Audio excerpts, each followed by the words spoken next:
एक ऐसा केस जो सबके दिलों को झकझोर के रख दिया है। यह घटना हिमाचल प्रदेश के मंडी की है। विनय प्रताप सिंह उम्र था 60 साल, जो एक क्लास 1 ऑफिसर थे। वह हिमाचल प्रदेश के मंडी के रहने वाले थे, लेकिन उनकी नौकरी उत्तर प्रदेश में थी। बस कुछ ही दिनों में उनकी रिटायरमेंट होने वाली थी। उनका परिवार में बस 2 ही लोग थे। पत्नी का देहांत 8 साल पहले हो चुका था और उनका बेटा, जो अपनी पत्नी के साथ मुंबई में ही सेटल हो चुका था, विनय लखनऊ में रहते थे। जबकि उनका अब रिटायरमेंट का दिन आ गया था। रिटायर होने के बाद विनय प्रताप सिंह अपने गांव मंडी, हिमाचल प्रदेश वापस चले गए और कुछ दिनों बाद बेटा और बहू उनसे मिलने आए थे और उन्हें अपने साथ मुंबई चलने के लिए कहते हैं। बेटा कहता है, पापा, अब आप रिटायर हो चुके हैं, यहां अकेले क्या करेंगे, चलिए हमारे साथ मुंबई में रहिए। लेकिन विनय जी कहते हैं, नहीं बेटा, यहां मेरा घर है, मेरे लोग हैं, मेरे सारे रिश्तेदार और पुराने दोस्त यही हैं। अब मैं अपनी आगे की जिंदगी यही बिताना चाहता हूं। तुम चिंता मत करो, मैं अपना ख्याल रख लूंगा। लाख मनाने के बाद भी वह नहीं माने और बेटा बहू वापस मुंबई लौट जाते हैं। विनय प्रताप सिंह अकेले ही अपने गांव में रहने लगते हैं। विनय प्रताप सिंह ने अपने रिटायरमेंट के बाद अपना रूटीन बना लिया था कि सुबह उठना, मॉर्निंग वॉक पर जाना, पार्क और गार्डन में टहलना। मॉर्निंग वॉक पर वहां उन्हें कुछ पुराने लोग मिल जाते थे, जिससे वह बातें कर लिया करते थे। इसके बाद वह घर वापस आकर अपना नाश्ता करते। उन्होंने एक मेड रख ली जो उनके लिए खाना बना देती थी। दिन ऐसे ही बीतने लगे, टीवी देखना, मोबाइल चलाना और बस यूं ही समय गुजारना। लेकिन दोस्तों, अकेलापन एक ऐसी चीज है जो इंसान पर भारी पड़ ही जाती है, चाहे वह खुद को कितना भी व्यस्त रखने की कोशिश कर ले। विनय प्रताप सिंह भी इस अकेलेपन से जूझने लगे। सुबह पार्क में मिलने वाले दोस्त दिन भर साथ नहीं रह सकते थे और दिन भर घर में अकेले टीवी देखने का भी एक समय बाद मन ऊबने लगता है। वही विनय जी के साथ भी हो रहा था। हालांकि उनकी जिज्ञासा अभी भी जिंदा थी। वह अब वो सब कुछ करना चाहते थे जो उन्होंने अब तक नहीं किया था। जब तक नौकरी में थे, पत्नी के निधन के बाद भी उन्हें इतना समय नहीं मिला कि अकेलापन महसूस कर सके। लेकिन अब खालीपन उन्हें धीरे धीरे घिरने लगा था। अपने इस अकेलेपन से बचने के लिए उन्होंने एक लेटेस्ट मॉडल का स्मार्टफोन खरीदा। इसके बाद उन्होंने सोशल मीडिया पर अपनी उपस्थिति बनाने शुरू की। उन्होंने उसकी प्रोफाइल देखी तो पाया कि वह लड़की इंडियन है, लेकिन इस समय कनाडा में रह रही थी। लड़की की उम्र लगभग 18 से 20 साल की थी और देखने में बहुत खूबसूरत लग रही थी। कुछ सोच विचार के बाद विनय प्रताप सिंह ने उसकी रिक्वेस्ट एक्सेप्ट कर ली। कुछ समय बाद लड़की ने उनसे चैटिंग शुरू कर दी। विनय प्रताप सिंह को भी उस लड़की से बात करना अच्छा लगने लगा था। लड़की ने अपना नाम सोनिया बताया और कहा कि वह भी हिमाचल प्रदेश की रहने वाली है, लेकिन इस समय कनाडा में अपने अंकल के साथ रह रही है। उसने बताया कि उसकी मां का बचपन में ही देहांत हो गया था और उसके पिताजी 2 साल पहले ही उनकी मृत्यु हो गई थी। इसलिए उसके अंकल ने उसे 2 साल पहले ही कनाडा बुला लिया। विनय प्रताप सिंह ने भी सोनिया को अपने बारे में सब कुछ बता दिया। धीरे धीरे उनकी बातचीत बढ़ने लगी और रोजाना घंटों तक चैटिंग होने लगी। दोनों के बीच इतना लगाव बढ़ गया था कि वह एक दूसरे के बिना दिन भी नहीं काट पा रहे थे। यह सिलसिला 20 से 25 दिन तक लगातार चलता रहा। सुबह से लेकर रात भर उनकी चैटिंग होती रहती थी और अब उन्होंने एक दूसरे के अंदर फिर से उमंगें जगने लगी थी। फिर भूल गए कि वह 60 साल के हो चुके हैं और अब वह बुजुर्ग है। सोनिया की तारीफ करते हुए विनय जी मन ही मन उसे चाहने लगे थे, लेकिन वह जानते थे कि सोनिया उनसे बहुत छोटी है और उनके उम्र का फैसला काफी बड़ा है। इसीलिए उन्होंने अपनी भावनाओं को दबा लिया। कुछ और दिन बीते तो एक दिन सोनिया ने विनय प्रताप सिंह को बताया कि उसे एक जरूरी काम के सिलसिले में इंडिया आना है। यह बात सुनकर विनय प्रताप सिंह की खुशी का ठिकाना नहीं रहा। सोनिया से उन्होंने कहा, जब भी तुम इंडिया आओ तो मुझसे जरूर मिलना। इस पर सोनिया ने मुस्कुराते हुए जवाब दिया, ऐसा कैसे हो सकता है कि मैं इंडिया आऊं और आपसे ना मिलूं? अब इंडिया में मेरे आपके सिवा और कोई नहीं है। एक हफ्ते बाद सोनिया की टिकट बुक हो गई और वह इंडिया आ गई। उसने विनय प्रताप सिंह को बताया कि पहले उसे कुछ काम निपटाना है, फिर वापसी में मंडी आकर उनसे मिलेगी। विनय प्रताप सिंह सोनिया का बेसब्री से इंतजार कर रहे थे। 2 दिन बाद सोनिया का फोन आया कि मैं मंडी पहुंच चुकी हूं। विनय प्रताप सिंह सोनिया को लेने मंडी पहुंचे। सोनिया को सामने देखकर उनका दिल तेजी से धड़कने लगा। सोनिया करीब आई और उन्हें गले से लगा लिया। विनय प्रताप सिंह के लिए यह एक नया और बहुत खुशी देने वाला पल था। विनय प्रताप सिंह सोनिया को अपने घर ले आए, जहां उन्होंने लंबी बातें की। सोनिया से बात करते समय उन्हें ऐसा लग रहा था जैसे वह जन्मों से एक दूसरे को जानते हो। रात के खाने के बाद विनय प्रताप सिंह अपने दिल की बात दिल में नहीं रख पाए और सोनिया से बोले, सोनिया, मुझे नहीं पता कि जो मैं कहने जा रहा हूं वह सही है या नहीं, लेकिन मैं अपने दिल की बात कहे बिना नहीं रह सकता। तुम्हें इसे स्वीकार करने या ठुकराने का पूरा हक है। अगर तुम मेरा प्रस्ताव स्वीकार ना भी करो तो भी हमारी दोस्ती हमेशा वैसी ही रहेगी। सोनिया मुस्कुराई और बोली, आप चिंता मत करें, मैं आपका दोस्त हूं और हमेशा रहूंगी। विनय प्रताप सिंह ने हिम्मत करते हुए कहा, सोनिया, मुझे तुम बहुत अच्छी लगती हो। मैं तुमसे प्यार करने लगा हूं और मैं तुम्हारे बिना नहीं रह सकता हूं। हाँ, मेरी उम्र 60 साल है और तुम मात्र 20 साल की हो। यह सुनकर सोनिया की आंखों में भी आंसू आ गए। वह उठकर विनय प्रताप सिंह के पास आई, उनके दोनों हाथ पकड़कर बोली, विनय जी, मैं भी आपसे बहुत प्यार करती हूं, लेकिन हमारी उम्र का अंतर मुझे रोक रहा था। मुझे समाज की चिंता थी। लोग क्या कहेंगे? हमारे रिश्ते को क्या नाम देंगे? विनय प्रताप सिंह ने जवाब दिया, सोनिया, अगर तुम्हें इस रिश्ते से कोई समस्या नहीं है तो मैं तुम्हारे लिए, हमारे प्यार के लिए पूरी दुनिया से लड़ने के लिए तैयार हूं। सोनिया ने मुस्कुराते हुए कहा, मुझे कोई समस्या नहीं है। मुझे आपके साथ रहना है। समाज की परवाह मुझे नहीं है। यह हमारी जिंदगी है और हम इसे अपने तरीके से जिएंगे। दोनों के बीच इस बात पर सहमति हो गई। उस रात सोनिया विनय प्रताप सिंह के साथ मिलकर संबंध बनाने लगी। अगले 2 दिन सोनिया उनके साथ रही। दोनों वहीं सब कुछ करते रहे जो प्रेमी प्रेमिका या पति पत्नी के बीच होता है। 2 दिन बाद सोनिया ने दिल्ली के लिए रवाना हुई। उसकी फ्लाइट कनाडा की थी और विनय प्रताप सिंह उसे एयरपोर्ट तक छोड़ने गए थे। सोनिया के कनाडा जाने के बाद विनय प्रताप सिंह वापस घर लौट आए। 17 से 25 दिन तक विनय प्रताप सिंह और सोनिया की फोन पर बातचीत होती रही। फिर अचानक से सोनिया के मैसेज कॉल सब बंद हो गए। विनय प्रताप किसी भी तरह से सोनिया से संपर्क नहीं कर पा रहे थे।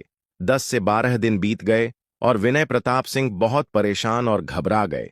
उन्हें समझ नहीं आ रहा था कि सोनिया तक कैसे पहुंचा जाए।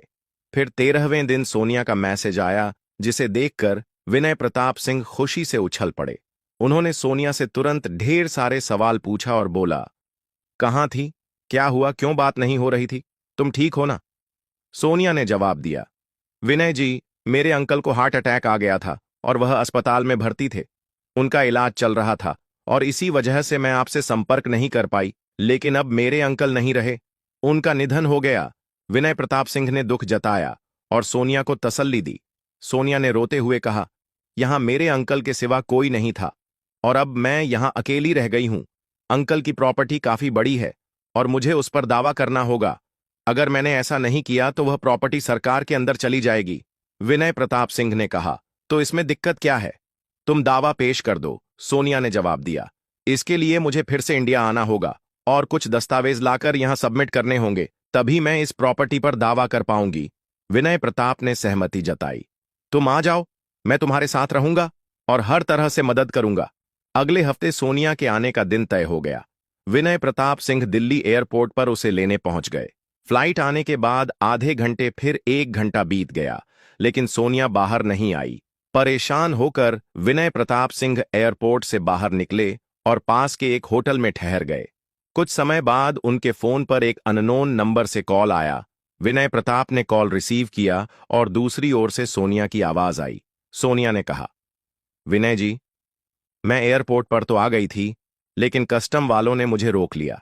मैं अपने साथ काफी सारा गोल्ड लेकर आई थी अपने अंकल का, क्योंकि घर पर कोई नहीं था।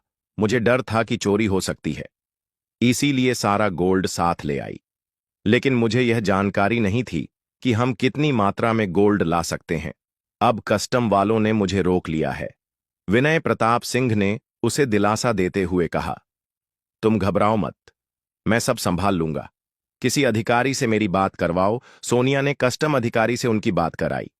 अधिकारी ने कहा, इन्होंने लिमिट से ज्यादा गोल्ड लाया है और हम इसे रिलीज नहीं कर सकते। विनय प्रताप ने पूछा, फाइन कितना लगेगा? हम फाइन भरने के लिए तैयार हैं। अधिकारी ने कहा, आप 10 मिनट बाद फोन कीजिए, मैं आपको जानकारी देता हूं। 10 मिनट बाद जब विनय प्रताप की बात हुई तो अधिकारी ने कहा, इन पर 55 लाख की फाइन बनती है। फाइन भरने के बाद ही हम इन्हें और इनका गोल्ड रिलीज कर पाएंगे। विनय प्रताप ने सोनिया से कहा, तुम चिंता मत करो, मैं आधे घंटे में 55 लाख ट्रांसफर कर देता हूं। आधे घंटे के अंदर विनय प्रताप सिंह ने 55 लाख ट्रांसफर कर दिए। कुछ दिन बाद विनय प्रताप को सोनिया का एक और फोन आता है। सोनिया कहती है, सर कस्टम से तो मैं रिहा हो गई, लेकिन आपने जो 55 लाख रुपए भेजे थे उन पर यहां के अधिकारियों को शक हो रहा है। उन्होंने एनफोर्समेंट डायरेक्टरेट एड को बुला लिया है और अब मुझ पर मनी लर्निंग का केस लगाया जा रहा है। ये पूछ रहे हैं कि मैं इतनी जल्दी 55 लाख रुपए कहां से लाई। विनय प्रताप को बहुत चिंता हो जाती है और वह कहते हैं, तुम घबराओ मत, मैं सब संभाल लूंगा। उन अधिकारियों से मेरी बात कराओ। सोनिया अधिकारी से उनकी बात करवाती है और वह अधिकारी कहते हैं, सर इस मामले में 1 करोड़ रुपया और 5 लाख की रकम देनी पड़ेगी, तभी हम सोनिया को छोड़ सकते हैं। विनय प्रताप सोनिया की मदद के लिए तुरंत 1 करोड़ 5 लाख ट्रांसफर कर देते हैं। रकम ट्रांसफर होने के बाद सोनिया को रिहा कर दिया और वह एयरपोर्ट से बाहर आकर विनय प्रताप से मिलती है। वह दौड़कर विनय प्रताप के गले लग जाती है और जोर जोर से रोने लगती है। विनय प्रताप उसे स्वयं बुद्धि देते हुए कहते हैं, घबराओ मत, जब तक मैं हूं तुम्हें कुछ नहीं होगा। इसके बाद वे दोनों एक साथ कार से मंडी पहुंचते हैं। अगले दिन सोनिया अपने सारे डॉक्यूमेंट जमा कर देती है। 2-3 दिन वहीं रुकने के बाद वे दोनों वापस मंडी आते हैं। फिर सोनिया कनाडा वापस चली जाती है और दोनों की फोन पर बातचीत चलती रहती है। लेकिन एक हफ्ते बाद सोनिया का एक और फोन आता है। वह बहुत रो रही होती है। विनय प्रताप पूछते हैं, अब क्या हुआ? सोनिया तुम क्यों रो रही हो? सोनिया बताती है कि उसने सारे डॉक्यूमेंट सबमिट कर दिए हैं, लेकिन वहां की सरकार ने अंकल की प्रॉपर्टी की वैल्यू 15 करोड़ की है और अब उसे 75 लाख स्टैंप ड्यूटी भरने के लिए कह रहे हैं। अगर वह यह रकम नहीं भर पाए तो प्रॉपर्टी उसके हाथ से चली जाएगी। विनय प्रताप इस बार बहुत चिंता में पड़ जाते हैं, लेकिन सोनिया की साहस बढ़ाते हुए कहते हैं, तुम चिंता मत करो, कल तक मैं पैसे का इंतजाम कर दूंगा। सोनिया भावुक होकर कहती है, आप मेरे जीवन में भगवान बनकर आए हैं। विनय प्रताप मुस्कुराते हुए कहते हैं, हमारा मिलना किस्मत का खेल है। तुम्हें मेरी जिंदगी का साथी बनाया और मुझे तुम्हारी मदद के लिए भेजा गया है। अगले दिन विनय प्रताप अपनी सारी एचडी गोल्ड और प्रॉपर्टी बेचकर मुश्किल से 65 लाख का इंतजाम कर पाते हैं। फिर भी 10 लाख की कमी रह जाती है तो वह अपने बेटे से पैसे मांगते हैं। बेटा थोड़ा चौंकता है और पूछता है, पापा आपको इतनी बड़ी रकम की जरूरत क्यों पड़ गई? सब ठीक तो है ना? विनय प्रताप गुस्से में आकर जवाब देते हैं, तुम सवाल मत करो, बस पैसे भेजो, बेटा 10 लाख ट्रांसफर कर देता है। इस तरह विनय प्रताप सोनिया के अकाउंट में 75 लाख ट्रांसफर कर देते हैं। पैसे ट्रांसफर करने के बाद अचानक सोनिया के सभी मीडिया अकाउंट्स, फोन नंबर और सभी संपर्क गायब हो जाते हैं। विनय प्रताप को कुछ समझ नहीं आता। वे अब भी इंतजार कर रहे थे कि सोनिया का कोई मैसेज या फोन आएगा, लेकिन उन्हें यह एहसास नहीं हुआ कि उनके साथ एक बड़ा स्कैम हो चुका है। दोस्तों, विनय प्रताप सिंह एक ऐसे इंसान थे जिसे न केवल इमोशनल फ्रॉड का शिकार बनाया गया, बल्कि उसकी पूरी आर्थिक स्थिति भी तबाह कर दी गई। विनय प्रताप सिंह के साथ एक बड़ा धोखा हुआ। उनके जज्बातों से खेला गया और लाखों रुपए लूट लिए गए। जब उन्हें इस बात का एहसास हुआ कि वह लुट चुके हैं, तब तक 2 से 3 दिन बीत चुके थे। वह सोनिया से कांटेक्ट करने की कोशिश करते रहे, लेकिन हर तरफ से नाकाम रहे। आखिरकार उन्हें समझ आ गया कि उनके साथ एक बड़ा धोखा हुआ है। लेकिन आपको यह जानकर हैरानी होगी कि विनय प्रताप सिंह को रुपए खोने का गम नहीं था। सबसे ज्यादा गम उन्हें इस बात का था कि सोनिया को उन्होंने अपना दिल दे दिया था। वहीं उसने उनके साथ इतना बड़ा धोखा किया, यह सोच सोचकर वह खुद को एक कमरे में बंद कर लेते हैं। 10-12 दिन से जब उनके बेटे का उनसे कोई भी बात नहीं हो पाती, तो उनका बेटा तुरंत मुंबई से मंडी आ गया। अपने पिता की हालत देखकर उसे तुरंत कुछ गलत अंदेशा होने लगी। जब वह अपने पिता से पूछता है कि आखिर हुआ क्या है, तो उसके पिताजी बोले और बेटे को पूरी कहानी सुना दी। बेटा तुरंत पुलिस स्टेशन जाने की सलाह दिया, लेकिन विनय प्रताप सिंह साफ मना कर देते हैं। वह कहते हैं, पैसा गया कोई बात नहीं, मैंने अपनी जिंदगी में जो कमाया था वह अब चला गया, लेकिन मेरे लिए सोनिया से धोखा पाना ज्यादा दर्दनाक है। लाख कहने के बावजूद भी विनय प्रताप सिंह थाने जाने के लिए तैयार नहीं होते हैं। अंत में उनका बेटा खुद थाने गया और पुलिस में शिकायत दर्ज करवाई। फिर पुलिस खुद विनय प्रताप सिंह से मिलने उनके घर पहुंचते हैं। काफी देर तक दरवाजा खटखटाने के बाद जब दरवाजा नहीं खुलता तो पुलिस को दरवाजा तोड़ना पड़ता है। जब वह अंदर जाते हैं तो देखते हैं कि विनय प्रताप सिंह ने फांसी लगा ली है। वह अपने जीवन लीला समाप्त कर चुके थे। कमरे में एक सुसाइड नोट मिला जिसमें लिखा था, मेरी मौत का जिम्मेदार मैं खुद हूं। अगर मेरा बेटा एफआईआर करता है और सोनिया पकड़ी भी जाती है तो मेरी प्रशासन से गुजारिश है कि उस पर कोई कार्रवाई ना की जाए, क्योंकि मैं उससे बहुत प्यार करता था और अब भी करता हूं। सुसाइड नोट पढ़कर सबकी आंखों में आंसू आ जाते हैं। विनय प्रताप सिंह के बेटे के साथ साथ वहां मौजूद हर कोई यह सोचने पर मजबूर हो जाता है कि कैसे एक इंसान अपनी पूरी जिंदगी की कमाई और जज्बात किसी के लिए यूं ही निछावर कर सकता है। तो दोस्तों, इस पूरी घटना के बारे में आपकी क्या राय है? कमेंट बॉक्स में जरूर बताएं। दोस्तों, मिलेंगे फिर एक नई वीडियो में। आप अपना और अपनों का ख्याल रखें।